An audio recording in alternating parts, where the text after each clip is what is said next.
Well, back here once again, we move into a pair of Yorkshire barrows here. We got 23 or lots 23 and 24.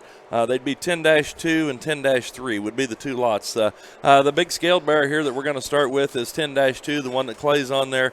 Another one that, like we've talked many times today, in terms of just structural integrity, I think that one's awfully good. Comes out of he would be a big step, leaps and bounds.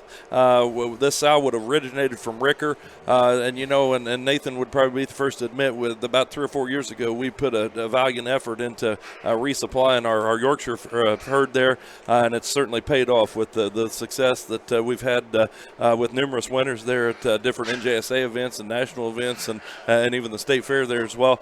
This would be a very this was a high dollar gilt that we purchased as a baby in 2018 from Ricker. Leaps and bounds gilt that my son Cale showed there at Louisville. She was second in her class in a very competitive class there just a few years ago. So very good sow. I think an awfully nice barrow here to Yeah, sell. I think two different types of barrows. If you like barrows that are more extended, later maturing, ones that are just a shot more just grow and long-term kind of appeal, this is the one that you probably need to tie into. If you've got a late June or early July type show that you need to target, I think this is going to be a really neat barrow because he's going to beat so many of them because his foot quality, his front pastern, his hind leg size, and coupling all of that with his extension and look up front makes for a very nice, very highly competitive kind of a Yorkshire barrow.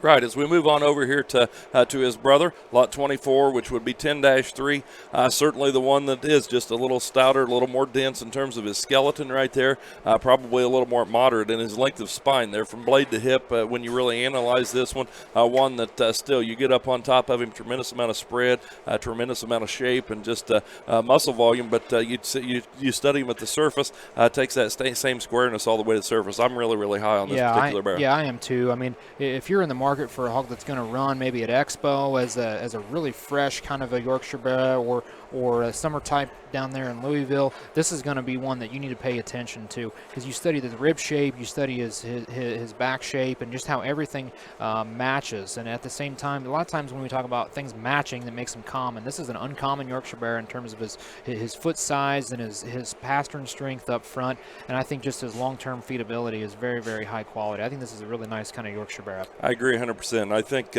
like you said, I think this one would be an awesome lightweight at Expo.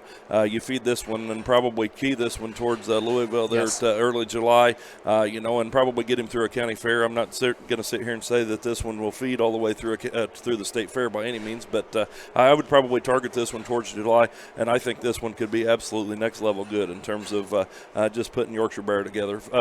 Once again, not to beat a dead horse here, but where the Yorkshires have struggled here so highly the past few years, this one's stout in terms of his feature, yet his pastern strength up front is absolutely impeccable. So very good barrow. Lots 23 and 24, 10-2 and 10-3.